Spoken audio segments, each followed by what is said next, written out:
समुद्र किनारे एक गांव में कृष्णाबाई नाम की बूढ़ी माता रहती थी। वह भगवान श्री कृष्ण की परम भक्त थी। कृष्णाबाई का वास्तविक नाम सुखिया था। घर घर में झाड़ू पोछा, बर्तन और खाना बनाना ही उनका काम था। कृष्णाबाई रोज फूलों की माला बनाकर दोनों समय श्री कृष्ण जी को पहनाती थीं और घंटों कान्हा से बातें करती थीं। गांव के लोग यही सोचते थे कि बुढ़िया पागल है।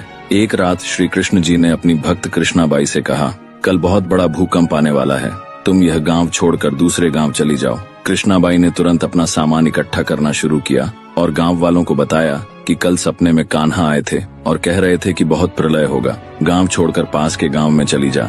अब लोग उस बूढ़ी पागल की बात कहाँ मानने वाले थे। जो सुनता वही जोर जोर से हंसने लगता। कृष्णाबाई ने एक बैलगाड़ी मंगाई, अपने कान्हा की मूर्ति ली, सामान की गठरी बांधी और गाड़ी में बैठ गई। लोग उसकी मूर्खता पर हंसते रहे।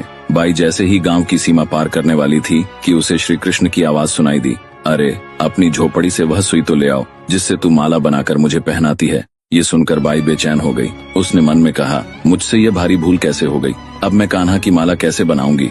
उसने गाड़ी वाले से गाड़ी रोकने को कहा और अपनी झोपड़ी की ओर भागी। गांव वाले उसके पागलपन को देखते और हंसते रहे। बाई ने झोपड़ी के तिनकों में फंसी वह सुई निकाली और फिर पागलों की तरह दौड़ते हुए गाड़ी के पास आई। गाड़ी वाले ने कहा, माई तू क्यों परेशान है, कुछ नहीं होगा। बाई ने कहा, अच्छा अब जल्दी चल और गांव की सीमा पार कर।